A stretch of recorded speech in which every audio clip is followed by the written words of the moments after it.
Hey there, Mr. Reddit here. Welcome back to another episode of r/Entitled Parent Stories. Our first story we'll be reading today. Entitled Parent tries to take my school bag, ends up going to jail. After that, you can't park there. Okay, you can, but it will cost you. And after that, husband goes full drill sergeant on a Karen.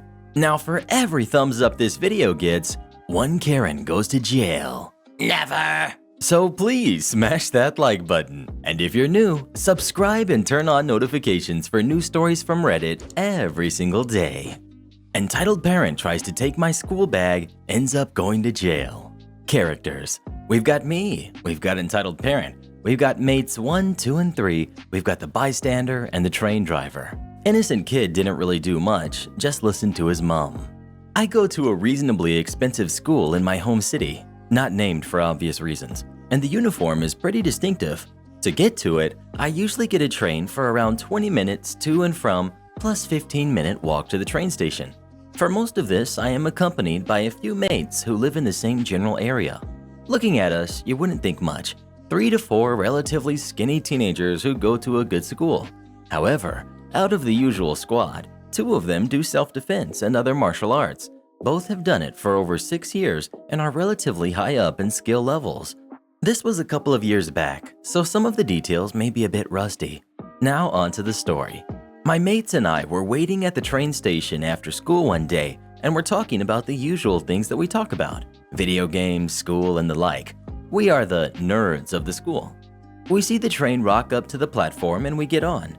For once, there are more than 10 empty seats and my mates sit down in a set of 4 while I stand. We put our bags on the ground outside the way of the walkway and continue our conversation. A few minutes pass, and then the mother of a small kid, no more than about 5 or 6, comes onto the train. By this point, most of the other seats were filled up, so my mates offered to move for them and she accepted. We picked up our bags and moved down the carriage a bit to an open area where we could stand without disrupting anyone. 2 stations later, the mother gets up, leaving her kid still sitting down and starts asking us questions about our school. How is your school? I hear that it is very good and gets consistently high results. Mate 1. It is very nice, thank you. We really enjoy going there. The general theme of question goes on for a few minutes and she asks us about the teachers, the administration, how we feel about going there, etc. After a few more questions, she turns to her kid and says, "You will go to school here. It sounds like a great place." She turns back to myself and my mates and says, "Would one of you please mind giving your uniform to my son? It looks expensive, and I think you would be able to afford it better than I will." We all deny her and make to leave the carriage. She sees us leaving and reaches down to try and take my bag and run. She does so, but doesn't get far, as mates 1 and 2 both run after her and tackle her to the ground. While this is happening, mate 3 goes up to the emergency intercom and tells the train driver to call the police and stop at the next station. When the police arrive at the next station, the entitled parent is taken into custody after the statements from myself, my 3 friends, and a random person who saw it all happen. All of this, coupled with the security tapes from the carriage, meant that she was found guilty of attempted robbery. She was charged a few fines costing over $2,000. One of these was for the fact that the train had to wait for a while for the police to arrive. She had to pay the cost of this effect. So Karen, have you ever tried taking something that didn't belong to you? Of course I have, Mr. Reddit. It's how I've gotten most of my favorite things I own. And you don't feel bad about taking people's stuff? Why should I? Let me tell you something about the world we live in. When you want something, you have to go out to get it, even if that means taking it from others. Well, how would you feel if someone just took something that belonged to you? Take something that belongs to me? Well, I wouldn't stand for it. What kind of monster would do something like that? You can't park there. Okay, you can, but it will cost you. My parents had this problem with a guy parking a tractor trailer on their land. He lives right across from one of their pecan groves. The grove has well-spaced trees all in neat rows. The grass is mowed super short. The ground is really flat. It looks like an ideal place to pull your rig if you don't know better. The ground is so flat because they use mechanical harvesting. Bumps and grooves can cause the machines to leave pecans laying on the ground. A 2-inch deep grove from a big truck like that can hold thousands of dollars of pecans and will until it is fixed. Oh, and you have to get them up by hand. It's a big deal when someone messes with your livelihood like that. So the guy parks there one time. They get it. He probably doesn't understand he's causing so much trouble. Dad goes down, explains the damage he has done, tells him the grove is private property and not to do it again. Dude, we'll call him Dude, agrees, apologizes. Dad goes home, fixes damage midweek. Next Friday, there is the truck again, same spot. Dad, not about to put up with this, calls the sheriff's department. Cop comes, truck moves. Dad fixes damage midweek. Next week, no truck. 1 week later, truck is back. Repeat complaint for trespassing to sheriff. Dude claims he forgot. He drives over the road and his Home Depot where his car is parked is 30 miles away. It is convenient for Dude to forget because he saves his gas and time by driving his employer's rig and parking it on my parents' land. Also, he doesn't get nailed if his cab isn't clean. No other driver gets assigned his truck. There are plain motivations. Dude clearly does not forget every time he is home, but this is what he claims to the deputies sent out on the complaints. After 7 times the sheriff's department is called, he finally gets a trespassing citation. No fine is levied. Drives his car 2 weeks in a row. Following week, truck is back. At this point, my dad has fixed this damage so often, he is keeping a tractor and blade on the property, so it gets done faster and easier. Calls the sheriff yet again. The sheriff himself comes out this time. Truck leaves. Sheriff comes to see my dad. Says the enforcement problem is that it is hard to explain to a court the harm when pictures hardly show any damage, and Dude always apologizes and moves the truck when deputies come. Says getting Dude for trespassing under those circumstances is going to be tough, but he is on this and will see it through for my parents, but his office is 30 miles away, not that many deputies to be out patrolling, etc. And then the sheriff, bless his little elected heart, says, but if there were something different, like a theft of services going on, the next day, signs go up on 80 trees in a row. 8,000 feet, they are 100 feet apart. Semi-parking, $500 per hour. Prepay, violators will be towed. Dude doesn't pay the signs any mind. Dude does, however, pay the tow truck and deputies quite a bit of mind. Comes running and screaming, waving his arms as they are hooking up. Well, before my dad called to have him towed, everything was documented, including having the sheriff himself drive by and take several pictures of the truck parked with the clearly visible signs. Everything is put on hold while Dude's employer, who owns the truck, drives out. After 3 hours, Dude's boss gives up and writes a check for $7,800 to cover parking and tow truck fees. That actually covered the tow truck, all the repairs, printing the signs, and beer for about a year for my dad's Tuesday poker gathering. Salute. Dude, who still lives there, does not park in the pecan grove. His boss payroll deducted his checks for 2 years. Yes, my dad is awesome. Serves him right for parking there over and over. Oh, he wasn't doing anything wrong. Let the man park his truck there and stop being such a baby. But the truck was damaging the ground and affecting their business. Excuses, excuses. I would have just kept parking there, and if he had called the sheriff on me, I would have sued him. Would you really be able to sue someone for calling the cops on you? Oh, Mr. Reddit, you can sue someone for just about anything nowadays. Well, can I sue my viewers if they don't smash that thumbs up? Smooth, Mr. Reddit, real smooth. Husband goes full drill sergeant on a Karen. Before I start this story, I have to tell you about my husband. I'm French and we met while he was on vacation in Europe. One thing led to another and now I live in Ohio with him. He is a hard-working gentleman, an Army veteran of 2 conflicts, and though he has a very serious and almost hostile demeanor, think resting jerk face, but angrier and on a guy, he is a big teddy bear, quick to make a joke or pull a prank and easy to laugh. He is also very protective of me. Since I'm not here to gush on him, I'll go on. We were out getting groceries last week.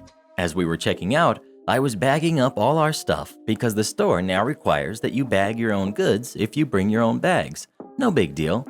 He pays, and I stay to help a very elderly lady behind him bag her groceries and put them in her cart. He had helped her unload them, and we offered to help her put them in her car. She shuffles away from the register, and I move to follow. As I turn away, I hear behind me, "Where the heck do you think you're going?" I turn to see a very angry-looking woman glaring at me. I told her politely that I didn't work at the store and I had just helped the elderly lady to be polite and that I was now leaving with my husband to go home. I had never met an American Karen before, so I thought this would be the end of it. I turn to walk away and feel a vice grip on my arm. "Don't be lazy. Just do your job and help bag my groceries." I didn't even have time to respond. She had barely finished speaking when my husband wrenched her hand off me and was yelling in her face. This was the first time in the 10 years we've been together that I saw the old soldier come out. His nose might have been 3 inches from hers, and his voice was loud and frightening. "Who the heck do you think you are? How dare you put your hands on my wife? She told you she doesn't work here. Are you too stupid to understand simple English? Go bag your own groceries, and don't you dare utter another sound." The silence after that was intense. A store full of people could hear a pin drop. The look on her face wasn't even angry. It was pure terror. She shuffled back to her aisle and waited for the cashier. My husband went to the old lady and said, "I am so sorry you had to hear all that, ma'am. I apologize. I hope you will still allow us to help you load your groceries into your car." It was surreal, like he had just flipped on a switch and flipped it back off. Also, we got chased down by the store manager who suggested we could be banned because of the yelling. Husband just shrugged and said they had better ban the Karen too for assaulting me, and that there are other grocery stores in town. We just go to this one because it's close. Didn't get banned. Now that's how you put a Karen in her place. Oh, shut up, Mr. Reddit. What do you know about putting a Karen in her place? I know I put you in yours, right across from me, and you've been sitting there ever since. Steal my design and get all the credit? Enjoy getting kicked off. So my friend over in Korea studies fashion design. She sometimes sends me over the sketches of the designs, and they all look amazing. Then again, I'm not into fashion. She is particularly interested in designing handbags and purses. She told me a story about how she shut down one of the most entitled, self-centered, lazy students on campus. Cast. We've got Grace, our main character girl. We've got Jane, the evil one. We've got the professor, the instructor of the course. Story. At first, Grace and Jane got along just fine. They were both interested in similar stuff and quickly became BFFs. Grace decided to show Jane her sketches and designs for handbags and purses, and Jane was so impressed by it. Because the sketches were in incredible detail, including all of the patterns and sew lines coupled with figurative measurements. Even Professor was impressed by it, and it was no surprise that Grace got a high mark on their first major exam. Jane didn't do so well and practically followed Grace everywhere to get pointers on how to do better. So Grace decided to help her out. Unfortunately, Jane turned out to be one of the most entitled, lazy, and selfish people that Grace has ever met. Things that Jane did to upset Grace included, but are not limited to, not paying attention, being late on their study session, never showing appreciation, didn't pay for coffee or snacks, complaining annoyingly about how hard it was to draw something. Grace pretty much gave up on her after a week, refusing to meet Jane outside of her class. Time went by, and for their midterm, everyone in the class had to do a presentation on the stuff they had designed. When it was Jane's turn, Grace was shocked to see Jane had stolen one of her designs. Thankfully, Grace had multiple designs going on, so there were no conflicts when it was her turn to present. But she was seething with rage. Grace had a meeting with the professor afterwards, and the professor knew what was going on, but couldn't really do anything with Jane because it turns out she was the daughter of the chairman, or one of the major investors. Grace said she can't recall.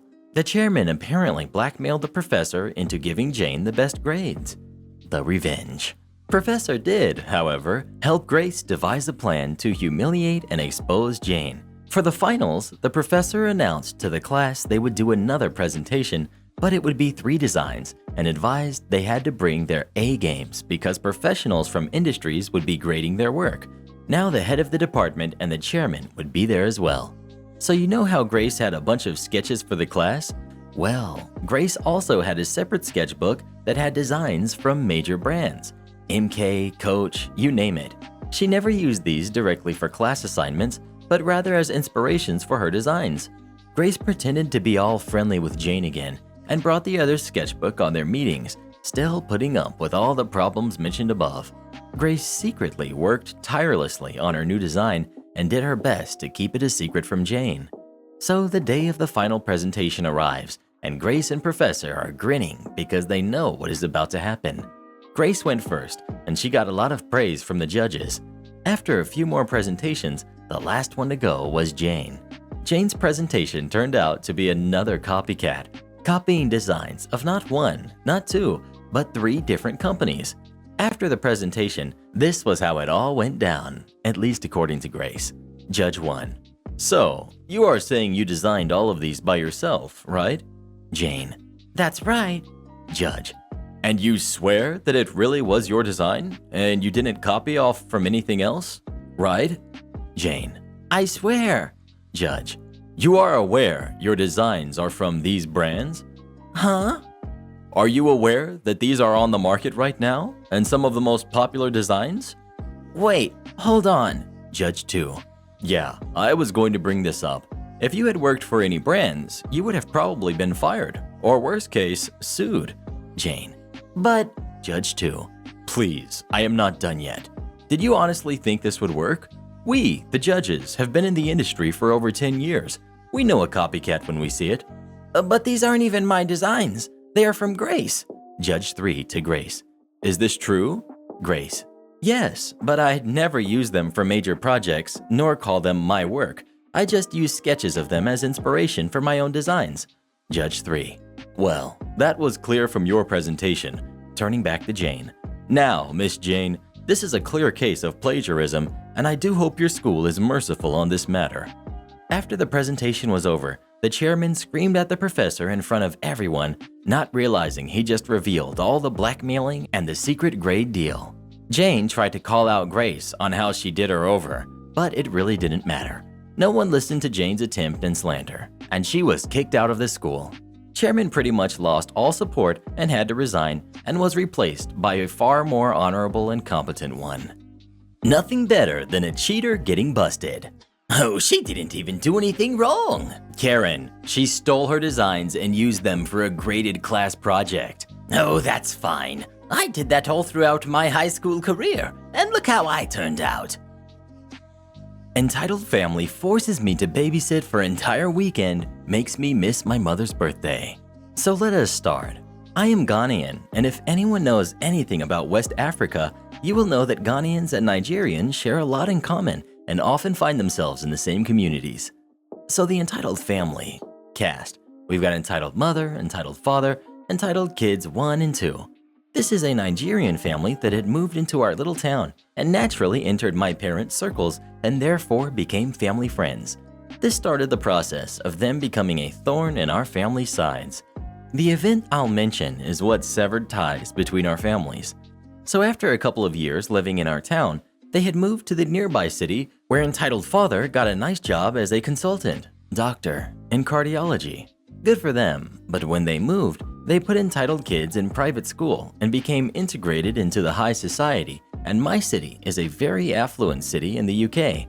If their entitlement was a 6, they were 12 now. Once in a while, when they wanted to go to their high society parties, I would be asked to babysit their entitled kids for the night. I didn't mind. I got on with the kids as I established that I am not one to mess with. If they obeyed rules, they were rewarded, but I had no qualms punishing them and held firm to my boundaries. Once they understood, they were mostly well behaved. In fact, I got way better at parenting their kids than them. When I gave instructions, they obeyed. They didn't even obey their parents' instructions. Anyway, I have a busy life juggling a master's with a job, so usually when I babysat the night, I usually had plans for the day after, but as time went on, the entitled parents kept ignoring my plans and finding ways to make me stay the rest of the day, like forcing me to go to church with them and conveniently going shopping in the mall for hours when they were meant to drive me home. I lived a 40-minute drive from them. No matter how much I protested, they kept finding ways. Anyway, the event. I was asked to babysit whilst they went for dinner on a Friday night. My mother's birthday was on Saturday, so I made it abundantly clear that I had to leave in the morning to spend the day with my mom. They said they will drop me home by 9 a.m. on Saturday. I agreed. They went to their party. Around 2 a.m., the entitled parents have still not arrived and I went to sleep. I woke up around 7 a.m. and realized they were not home. I rang them to find where they were. This was the phone call. Me. Auntie, African custom to call older females aunt whether they are related or not. Please, where are you? You said you would drop me home today. Entitled mom. Oh, OP, the party ran late. Are the kids okay? Is something wrong? Me. The kids are okay. We were wondering where you are and when you're coming home. Entitled mom. Oh, we are in our hotel room. We have a meeting all day today and we'll be back Sunday. They had lied and gone to London for the weekend. Me. Auntie, I can't stay the weekend. I have to go to mom's for her birthday.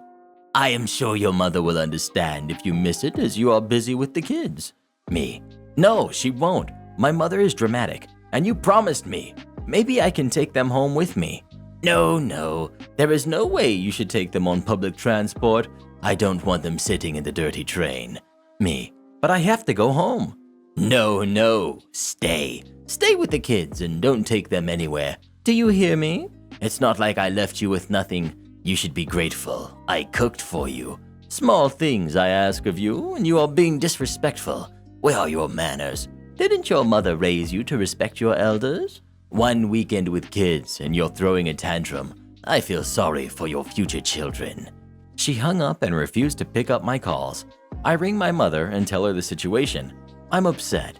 She is upset, and the best way to fight an entitled parent is to send another entitled parent to battle with them. My mother has been a mother longer than her and has mastered her dramatic manipulation technique. So my mother rings her and lays into her. My mother rings again and tells me to take care of the kids for the weekend, but this will be the last time I will ever babysit for the family. So I stayed for the weekend and dealt with entitled kid shenanigans. My parents arrive on Sunday to pick me up, and together we wait for entitled parents. Now bear in mind, I don't know what went down in the phone call between the two sets of parents, but when entitled parents arrive, they look shook. The minute they see my mother, they are scared. They don't even say anything to me. The entitled father just pushed 150 pounds into my hands, and my mother drags me into the car. The entitled parents lock the door in a hurry, and my parents are fuming in silence on the way home.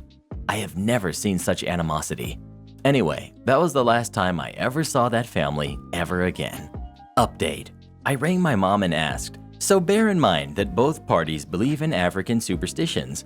So obviously during this phone call between the mothers, my mom is upset. She's screaming and started calling them out since they became well off, how they have changed and have grown horns, and now my mom is going to make it her personal mission to remove the horns since their parents don't love them enough to do so. She is doing it as a caring, concerned Christian woman. She threatened to ring the hospital.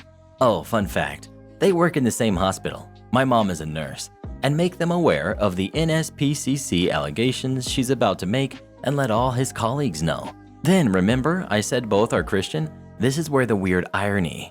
My mom's relative is a juju, voodoo-like priest in Ghana. My mother told the entitled parents that she was going to make me go into their bathroom to collect personal stuff and have it sent to the juju priest to cast black magic on them.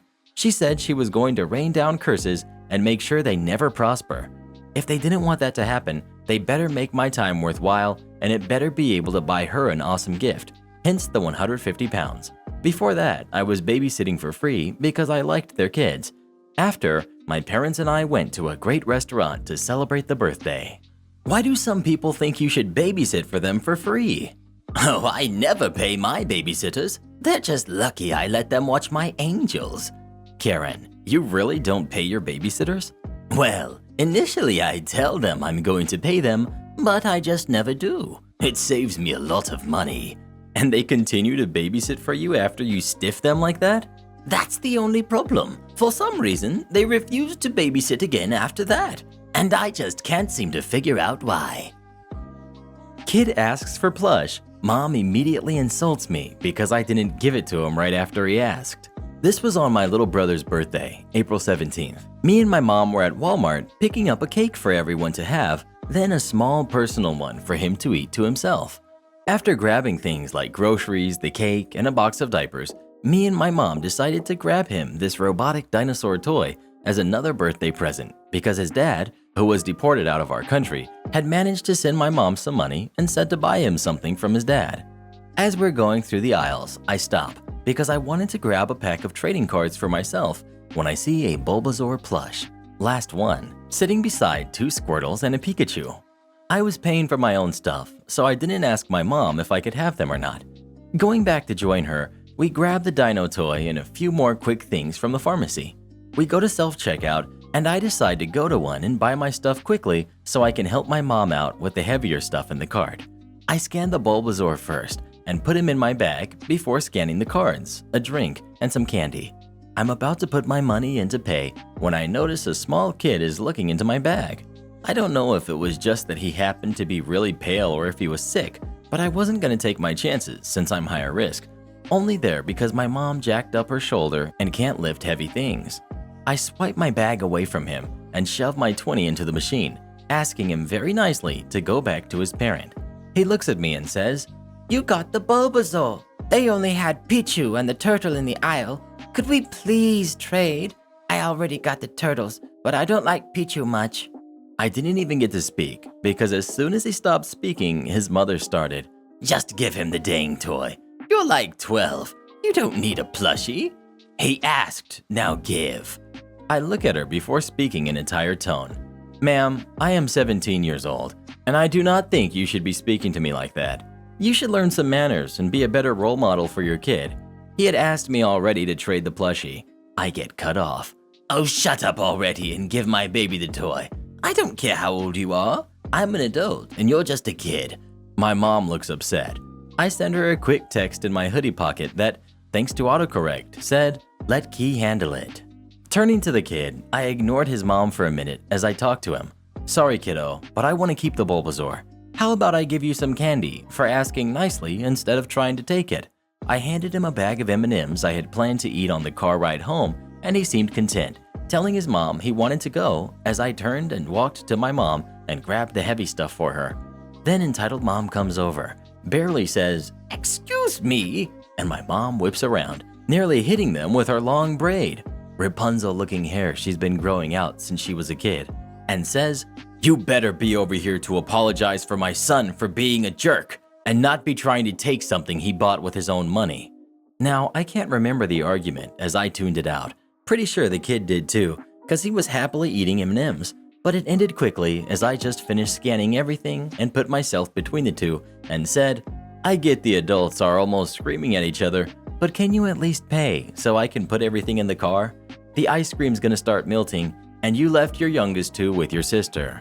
Reluctantly on my mother's end, me and my mom started to leave, and the kid comes up and happily chirps, "Thank you. I'ma tell Daddy I was a good boy and asked nicely, and I'll make sure he knows Mommy was a meanie."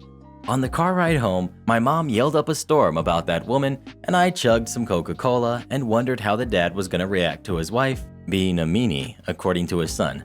My little brother shoved his face into his cake and more so demolished it instead of ate it. "Hey Karen, did you ever watch Pokemon?" "Oh no, but I know what it is. My kids have so much Pokemon stuff. It's ridiculous." "Nice. You know, I've heard that stuff can be pretty expensive." "Oh, I wouldn't know. We never buy it. We just take it from people when we see something we like." "You mean like stealing?" "Oh, heavens no. Do you think we are some sort of criminals?" "So what's the difference between you taking people's stuff and criminals stealing it?" "How dare you! The difference is, I'm not a criminal." I helped my grandma, so I must work here? So this happened to me about September last year. I was wearing a light blue button-up shirt, jeans, and formal black slip-on shoes, and I was with my grandma. Amazing old lady would do anything for anyone and never want anything in return other than for the person to pay it forward. I've grown up my whole life following those words. So I'm at the local supermarket with my elderly grandma doing some shopping, walking through the store just grabbing bits and bats, anything we need, obviously talking to her through the store, helping put things into the cart, grabbing stuff from the tops of shelves that she can't reach, you know, the kind of thing anyone would do. And it was at this point, Heck would drop a Karen right in front of me. "Grandma, oh, I was thinking about doing some cookies for us to share and enjoy. Would you like that?" I should note my grandma is very well aware of everything. She has full motor skills and is actually a very good baker even now, You'll never see her not doing something like gardening, baking, sewing, knitting, grandma-like things, I guess. Me. Yeah, sure, we can do that. Just tell me what you need. I'll quickly grab it while you wait here. So Grandma lists off everything I need to grab and stands at the end of the aisle waiting. I run off, grabbing a few items, showing her from down the aisle to confirm the brand or the type she wants, when the clearing of the throat sounded behind me.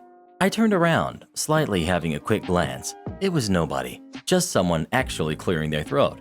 I was safe. Then the ill-fated tap on my shoulder. I turned around, hoping it's not what I think it is. Karen. Excuse me? When you're done waving them items around in the air, can you give me them? Me. Sorry, no. I'm buying these for myself and my grandma. But I can quickly grab you some from the top if you can't reach them yourself. Karen. You're buying them yourself? That's very selfish of you. Buying items while on the clock? So unprofessional. And from a manager, no less. She looks me up and down, seeing my clothes. Me. I'm not a man. She cuts me off, snatching a box out of my hand. Shut up and give me them now. I'm going to call your corporate office for this. She pauses, looking at the box. I don't want this brand. Give me the other. Me. Lady, I don't even work here. Give me that back. I'm buying it myself, like I told you. My grandma at this point has walked away and found an actual employee, pointing Karen out. While she continues on her rampage of calling corporate and getting me written up, even fired when store employee walks up. Store employee. Ma'am, what seems to be the problem here? Your manager is buying items while on the clock. I want corporate's number. You deserve better than him, young man. Me. Lady, listen to what I've told you a dozen times already. I don't work here. Karen just screeches. Shut up. She hits me with the box, bursting it open, making the produce fall out onto the floor. I grab the Karen's wrist. Me. What the heck, lady? Store employee radios in the incident to security. Employee. Yeah, we've got a crazy lady hitting another customer with items from the shelves. Karen. I'm not crazy, you jerk. And unhand me, you monster. Let me go, you're hurting me. She swings at me again, catching me on the cheek. That's when my grandma comes over. You don't mess with grandma's grandson. I let Karen go, and then smack. Grandma. Listen here, you ungrateful stuck-up jerk. You do not do that to my grandson, ever. Karen goes to swing at my grandma, screaming her head off, so loud you could actually hear dogs howling from miles away. When I grab her arm, along with the security guard who had made her way over, who told me to let go, took the Karen's other arm and pinned her down. The store employee took me and my grandma away from it all, taking us to the front of the store, constantly apologizing while laughing and joking with us about the slap from my grandma. Police arrived and questioned us about what had happened once it was all cleared up. The actual manager appeared, not only got his staff to grab everything for us both, but allowed us to have it for free. An amazing guy. We refused several times, but he wouldn't allow us to actually pay. Not 10 minutes later, Karen was dragged out of the store in handcuffs. There was a bunch of little conversations that happened, but I don't remember what was said too well, so I left it out. I went back to the store 2 days later and found the same store employee, asked him what actually happened with her. As far as he knows, she was an apparent reoffender of the same thing, and to his knowledge, she was still in a prison cell. Well, sounds like that Karen definitely learned her lesson. She did nothing wrong. She just wanted help. Yeah, she actually reminded me of you a lot. Maybe you guys are related or something. Possibly. Almost sounds like she could have been my cousin Carol or my Aunt Jackie. Oh my... Well, as interesting as the Karen family tree is, don't you have a special announcement for us, Karen? I sure do. Huge shout out to Amanda, our newest official channel member. Thank you so much for supporting the channel. Join as a member today, and I'll give you a special shout out in our next video. And if you'd like me to make a special video for you or a loved one, come visit us on Fiverr, link pinned in the comments below. And shoutouts to our re-generals of the day, Miloop, Mini Hazawa, and Nino.